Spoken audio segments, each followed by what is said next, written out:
Control&Rig stability simulator system. This is a fully digital solution for the training of semi-submersible operators, and we're aiming to put this system on an iCloud hosted server and provide remote training on a worldwide basis. So the first screen here is a picture of a 4th generation semi-submersible, a very fantastic design, and I get permission to get the system. So the graphics, I will walk around the graphic interface. We have here 3 screens, obviously, showing the semi, and you can see, the waves actuating smoothly in semi-submersible, floating, and they are connected in a network. So whatever I do in any of the screens will mimic. The system was primarily designed to work with 4 screens. And then I have here the pontoon, port and starboard. Then moving forward here,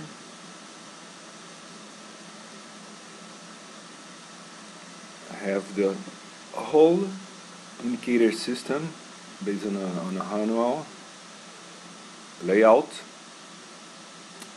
and I can also simulate the mooring system.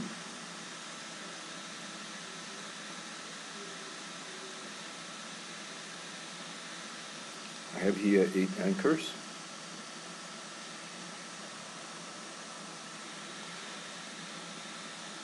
and I have also a side view of the mooring system.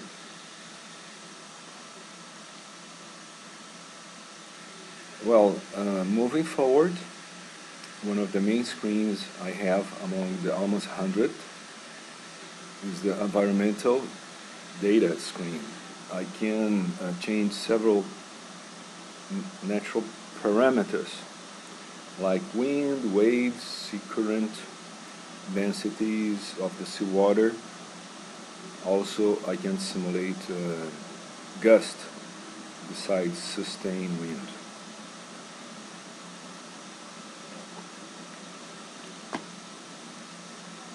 Moving here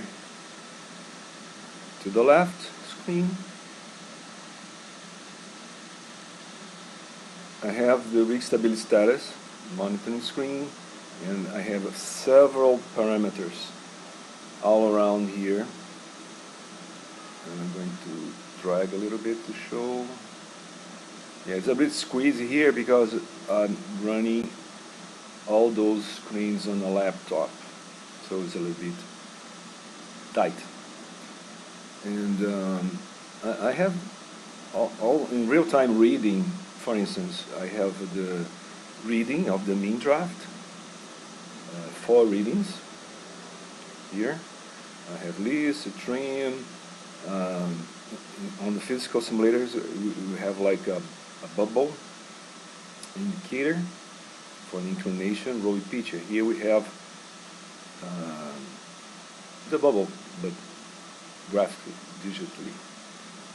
And you see there's a flicker, a flash every second.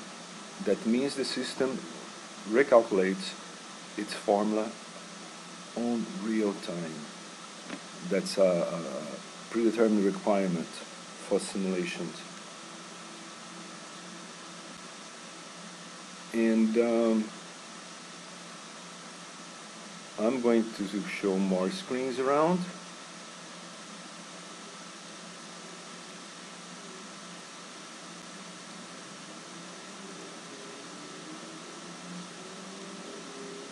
Okay, here we have the starboard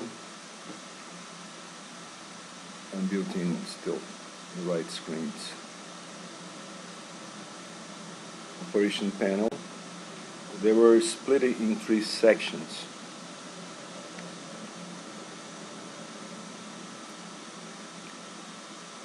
Okay, mooring, loading, ballast.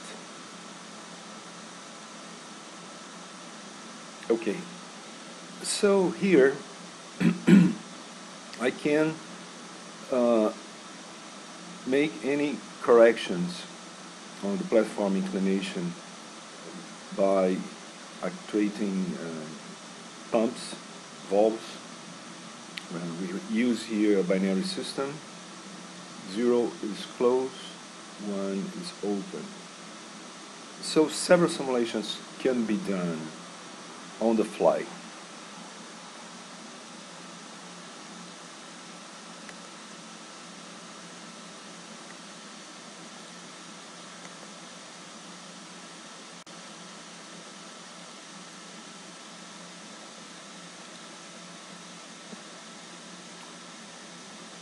I have here how to restore exercise.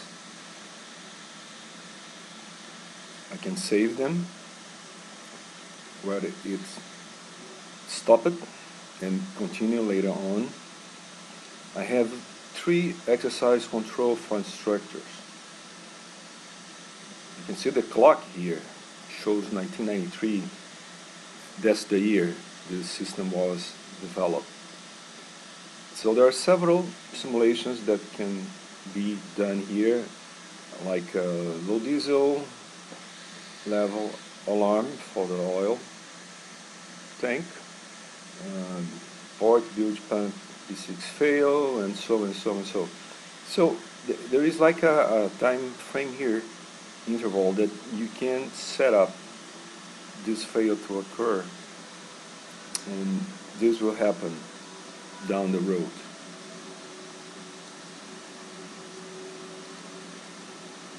I have here like hull damage on pontoon tanks. Okay, so let's say I click here modify. I have thruster 2, and I'm going to open a 20-inch hole here. So move to the second screen. I'm going to go to graphics, pontoon tanks.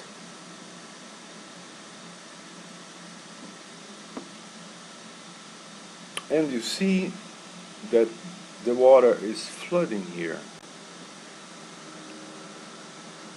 on port side. And move to the last screen. I can observe that the platform starts tilting. So I come back to the first screen and I go to loading mooring analysis, pontoon tanks port side. I can observe here the thrust compartment has 40% full and about 350 tons. Important to stress that this is metric system. As far as I know, the previous simulators that was developed before this one are in the imperial units. So we are in compliance, meet compliance with this technology for what's supposed to address. Well, I'm going to stop here for now, and in the second video I will continue with some more simulation. Thank you for watching.